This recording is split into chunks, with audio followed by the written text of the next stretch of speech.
रात के करीब 2:30 बज चुके थे। पूरा शहर गहरी नींद में डूबा था। खिड़कियों पर पर्दों की तरह चुप्पी लटकी हुई थी। लेकिन आर्या, वो आज भी जाग रही थी। उसे नींद नहीं आ रही थी। नया गाना सुनने की आदत थी उसकी। आज उसने अपने पैसों से नए हेडफोन खरीदे थे, काले, चमकदार, लेकिन थोड़ा सा भारी। उसने सोचा, आज की रात नई प्लेलिस्ट के नाम। आर्या ने हेडफोन पहनकर पहला गाना प्ले किया, लेकिन कुछ सुनाई ही नहीं दिया। उसने मोबाइल को चेक किया, वॉल्यूम फुल किया, प्लेलिस्ट बदली, फिर भी वही सन्नाटा। उसे लगा शायद हेडफोन में कुछ दिक्कत है। तभी उसके बाएं कान में बहुत हल्की किसी की सांस जैसी आवाज़ गूंजी। सुन रही हो? आर्या का पूरा शरीर कांप गया। उसने मोबाइल की स्क्रीन देखी। किसी भी म्यूज़िक ऐप में कुछ प्ले नहीं हो रहा था। फिर वही आवाज़, मैं सिर्फ तुम्हारे लिए आया हूँ। उसके हाथ ठंडे पड़ गए। हेडफोन के तार धीरे धीरे अपने आप हिलने लगे, जैसे कोई उन्हें चला रहा हो। डर के मारे आर्या ने हेडफोन तेज़ी से उतार दिए, लेकिन जैसे ही उन्होंने उसके हाथ से दूर हटे, अगले दिन कॉलेज में भी उसका ध्यान कहीं और ही था। लाइब्रेरी में बैठी तो उसकी नज़र फिर उन्हीं हेडफोन पर पड़ी। उसने इस बार ब्रांड का नाम देखा, डेफ नोट। उसे यह नाम अजीब लगा। उसने गूगल पर सर्च किया, लेकिन कोई जानकारी ही नहीं मिली। इतना अनजान ब्रांड, इतना चुप्पा को कानों पर रखा। इस बार आवाज़ आई, लेकिन गाना उल्टा चल रहा था, जैसे कोई टेप उल्टी दिशा में घसीट कर चला रहा हो।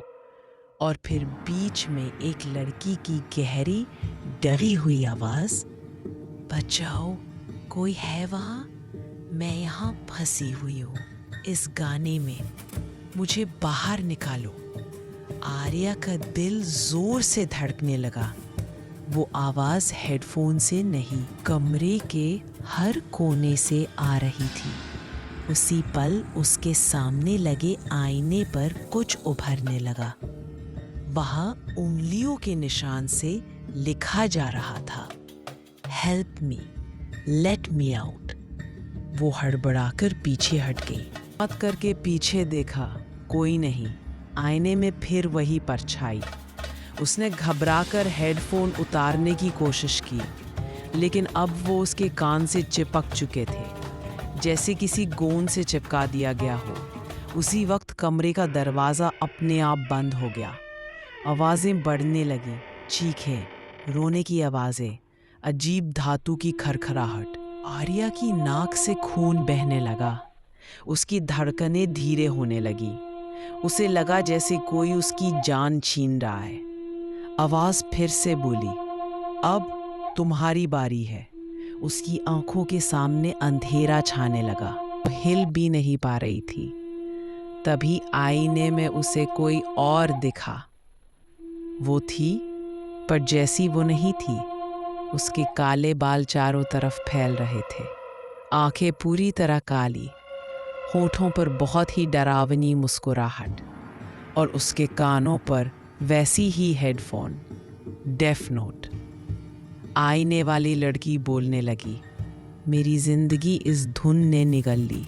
अब तुम्हारी बारी है मेरी जगह लेने की। जैसे ही उसने हाथ उठाया, आईना जोर से चटक गया। एक बड़ा दरार, और उस दरार से वही काली आंखों वाली लड़की बाहर निकलने लगी। उसका हाथ आईने के बाहर आ गया था। उसने आर्या की गर्दन पकड़ ली।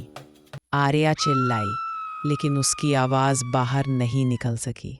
अगले ही पल उन हेडफोन पर लगी छोटी सी एलईडी लाइट लाल होकर चमकने लगी, और बहुत धीमी मशीन जैसी फुसफुसाहट सुनाई दी। अगला सुनने वाला मिल गया। मौन, अंधेरा, खतरा। कहानी खत्म नहीं हुई थी, बस अगला शिकार तलाश रही थी। वैनिवर्स, जहां हर आवाज एक ब्रह्मांड है और हर ब्रह्मांड एक कहानी।